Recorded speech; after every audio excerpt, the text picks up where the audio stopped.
Nocebo effect. Placebo effect అంటే positiveness create చేసేది, nocebo effect అంటే నెగిటివ్నెస్ క్రియేట్ చేసేది. సైకాట్రిక్ మందులు వాడితే జీవితాంతం వాడించేస్తారట, దానికి సైడ్ ఎఫెక్ట్ ఎక్కువ.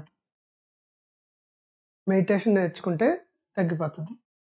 అలానే క్యాన్సర్ వస్తే కత్తి పడిందంటే, సర్జరీ చేశారంటే అది శరీరం అంతా పాకపోతుందట. అంటే క్యాన్సర్ ట్రీట్మెంట్ తీసుకున్న వాళ్ళందరూ చచ్చిపోతారు. ఫలానా దానికి ట్రీట్మెంట్ తీసుకుంటే ఇది జరుగుతుంది, అది జరుగుతుంది, అది జరుగుతుంది, ఇది జరుగుతుంది, ఎలా అవుతుంది, అంతా మా వేదాలలో ఉంది, అంతా నేచురోపతితో క్యూర్ అయిపోతుంది, అంతా హోమియోపతితో క్యూర్ అయిపోతుంది, అంతా ఆయుర్వేదంతో కూలిపోతుంది, అలోపతి అంతా దొంగది, అలోపతి సైడ్ ఎఫెక్ట్లు ఎక్కువ, ఆ దేవుడు నమ్ముకుంటే అంతా తగ్గిపోతుంది, ప్రార్థన చేయించుకుంటే అంతా తగ్గిపోతుంది అని చెప్పి ఈ ఒక కొన్ని పెద్ద పెద్ద జబ్బులు సంబంధించిన కావచ్చు, చిన్న చిన్న జబ్బులు సంబంధించుకోవచ్చు, ఎక్కువ నెగిటివ్ గా మాట్లాడే వాళ్ళు ఉంటారండి. వాళ్ళు లేకపోతే వీళ్ళు గూగుల్ చేసుకుని వాళ్ళ జీవితాన్ని పెంచేసుకుంటూ ఉంటారు. అలా చెంచగా జీవితం చెరిగిపోయినట్టుగా.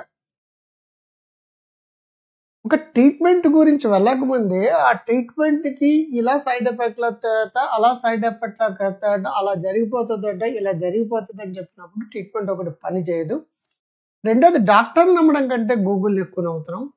మూడోది పెద్ద పెద్ద డాక్టర్ల సలహాల్ని మీ పల్లెటూరులో ఉన్న ఆర్ఎంపీ డాక్టర్లు కావచ్చు, మామూలుగా 5వ తరగతి 6వ తరగతి చదివిన మన అమ్మమ్మలు, నాయనమ్మలు, తాతలు, మొగుళ్ళు, పిల్లలు, బామ్మర్దులు, బావలు, ఫ్రెండ్స్, మరొకటి ఆ డాక్టర్లు అలాగే అంటారా? అరే డాక్టర్ చదవడం అంటే చిన్న విషయం అనుకుంటున్నారేట్రా, ఎంత కష్టపడాలి. మళ్ళీ సైకాలజీలో పిహెచ్డీ చేయడానికి జీవితాలు ఎంత జీవితం వేస్ట్ చేసుకుంటారు. నిద్రలు మానేసి, కుటుంబాన్ని మానేసి, సంసారాలు మానేసి అలా చదువుతూనే ఉంటే ఎన్ని సంవత్సరాలకు వస్తుందండి ఒక పిహెచ్డీ అనేది? ఎంత కాలం తర్వాత ఎంబీబీఎస్ వస్తుంది, ఎంత కాలం తర్వాత ఎండి వస్తుంది, ఎంత కాలం తర్వాత వాడు ఎక్స్పీరియన్స్ రావడానికి ఎక్స్పర్ట్ అవుతుంది. ఇదంతా ఇదానికి 40 ఏళ్ళు తెస్తుంది. 40 ఏళ్ళ లోపల ఇప్పుడు సరైన సంపాదన ఉండదు, సరైన ఎక్స్పీరియన్స్ ఉండదు. ఆ డాక్టర్లు అలాగే చెప్తారా?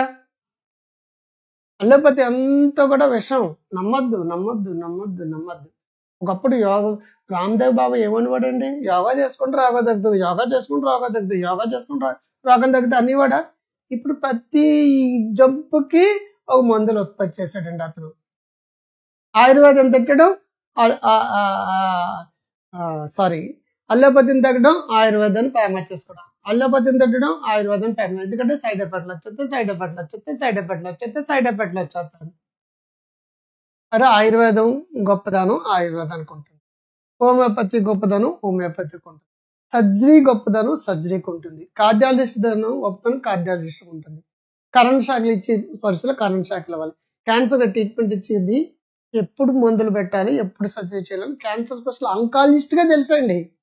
నీకు నాకు తెలీదు. అసలు అంకాలజీ అంటే కూడా తెలియని వాళ్ళందరూ కూడా క్యాన్సర్ స్పెషలిస్ట్ గురించి ఎగ్రెస్ట్ గా మాట్లాడుతుంటారు. అలా అయిపోతుందట, ఇలా అయిపోతుందట. దాంతో ఇవన్నీ డాక్టర్ల మీద చదువు డిగ్రీని వాల్యూ ఇవ్వడం మానేసి, వాడు ఎక్స్పెక్టేజ్ మానేసి వీడే ఊహించేసుకుని నేను వెళ్ళను అంటాడు. పొరపాటున ట్రీట్మెంట్ తీసుకుంటే అది సమంగా తగ్గకపోతే నాకు ముందే తెలిసి డాక్టర్లు అందరూ అంతే, ఈ ట్రీట్మెంట్ అంతే అని చెప్పి this is called nocebo effect. ఒక ట్రీట్మెంట్ ఫలితం గురించి నెగిటివ్ గా ఆలోచించడం, కొన్ని మందులు సైడ్ ఎఫెక్ట్ గురించి ఎక్కువగా ఆలోచించడం, ఒక మొత్తం మెడికల్ వ్యవస్థను తిట్టడం, లేదంటే డాక్టర్ల చిన్నతనంగా మాట్లాడడం, వ్యవస్థనే నెగిటివ్ గా మాట్లాడడం, నీకు నువ్వు ఊహించుకొని తెచ్చుకున్న నెగిటివిజం వల్ల అక్కడ ట్రీట్మెంట్ సరిగ్గా పనిచేయదండి, మందులు సరిగ్గా పనిచేయదు, నీ క్వాలిటీ ఆఫ్ లైఫ్ ఉండదు. ఈ సర్జరీ వల్ల ఈ ప్రాబ్లమ్స్ వస్తాయి. ఫర్ ఎగ్జాంపుల్ మోకాళ్ళు మార్చే ట్రీట్మెంట్ లాంటి చాలా మంది ఇది ట్రీట్మెంట్ అయిపోయిన తర్వాత ఇది ఎంతైనాడు జీవితం అని అనుకున్న వాళ్ళు నెగిటివ్ గా సెల్ఫ్ ఇమేజ్ క్రియేట్ అయి ఉంటారండి. వాడు చాలా ఎక్స్పర్ట్, కీళ్ళని చాలా మార్చేస్తుంటాడు. నాకు ఇప్పటికే తెలుసు కొంతమంది ఎక్స్ట్రాడినరీ పర్సన్స్. వాళ్ళు ఏమంటారు తెలుసా? పల్లెటూరు నుంచి వచ్చే వాళ్ళకి ట్రీట్మెంట్ ఇవ్వడం ఈజీ. ఈ సాఫ్ట్వేర్ ఇంజనీర్లు గూగుల్ లో చూసి వాడు ఎట్టి పరిస్థితుల్లో కూడా పాజిటివ్ ఫీడ్బ్యాక్ ఇవ్వడండి. వాడు వీడు దేవుడు అంటాడు. వచ్చేటప్పుడు వాళ్ళ ఇంట్లో పండిన అరటిపళ్ళో మరొకటి తీసుకొచ్చి మీరు దేవుడు అండి అంటాడు. ఈ సాఫ్ట్వేర్ ఇంజనీర్లు గూగుల్లో చూసి అదొస్తుందట సార్, ఇదొస్తుందట సార్, ఎలా అన్నారు సార్, అలా అన్నారు sir. All these are nocebo effects అండి. వీళ్ళు ఎఫికసీ ఈ ఈ శక్తి సమర్థవంతమైన ఎఫిషియెంట్ డాక్టర్ ట్రీట్మెంట్ లో కూడా సరిగ్గా తగ్గదండి. నోసిబో ఎఫెక్ట్ అనేది ఎఫెక్ట్ వచ్చే ట్రీట్మెంట్ ను కూడా తగ్గించేస్తుంది.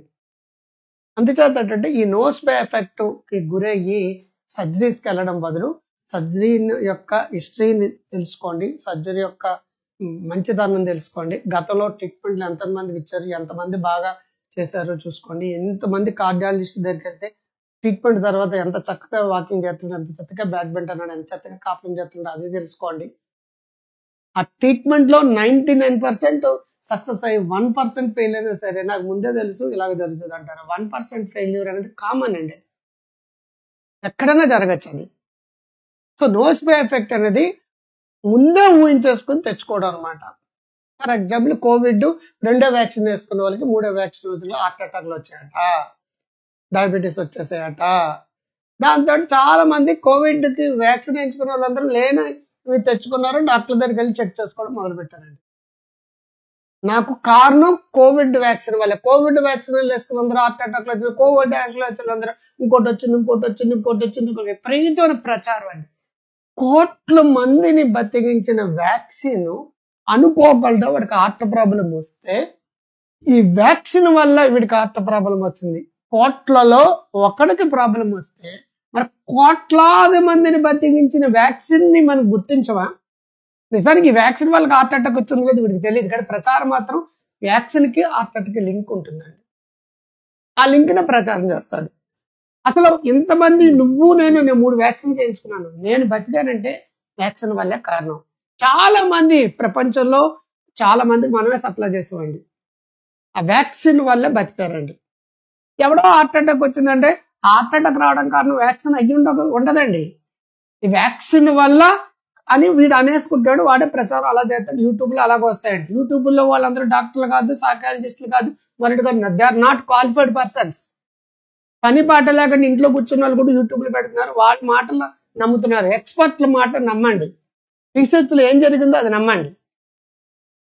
ఈ హార్ట్ అటాక్ వచ్చిన వాడు తాగుబోతా, తిరిగిపోతా, సిగరెట్ కాల్చేవాడా, స్ట్రెస్ ఉందా, కొలెస్ట్రాల్ ఎక్కువ ఉందా, వాడి కుటుంబంలో హెరిడిటీ ఉంది, ఇన్ని ఫ్యాక్టర్ వల్ల హార్ట్ అటాక్ వస్తుంది. అది వదిలేసి వీడు కోవిడ్ 3rd వ్యాక్సిన్ ఎంచుకున్నాడు, అందుచేత వీడికి హార్ట్ అటాక్ వచ్చింది. రెండింటిని లింక్ చేసి చూస్తున్నారు చూసారా, అది మీకు కుంప ముంచుతుంది.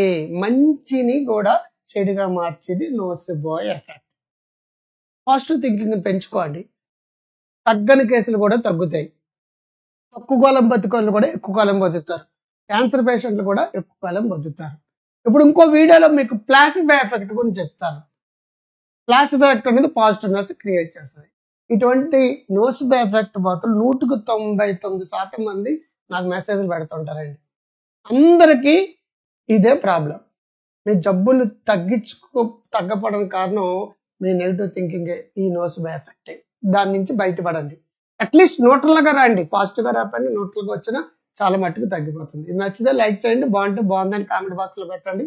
నోసిబో ఎఫెక్ట్ త్వరగా బయటపడండి. నోసిబో ఎఫెక్ట్ ఎవరెవరికి ఉందో ఈ వీడియోని షేర్ చేయండి, మీ వాట్సాప్ స్టేటస్ లో పెట్టండి, అండ్ సోషల్ మీడియాలో కూడా స్టార్ట్ చేయండి. ముందులే మంచిగా ముందుగా డాక్టర్ కాంత్ గారు నమస్తే. మీకు వీడియోలు మరొకటి కావాలంటే గ్రో హెల్దీ వెల్దీ వైజ్ అనే యాప్ డౌన్లోడ్ చేసుకోండి. అక్కడ 50% ఆఫర్స్ తోటి మీకు అన్ని దొరుకుతూ ఉంటాయి. All the best, by.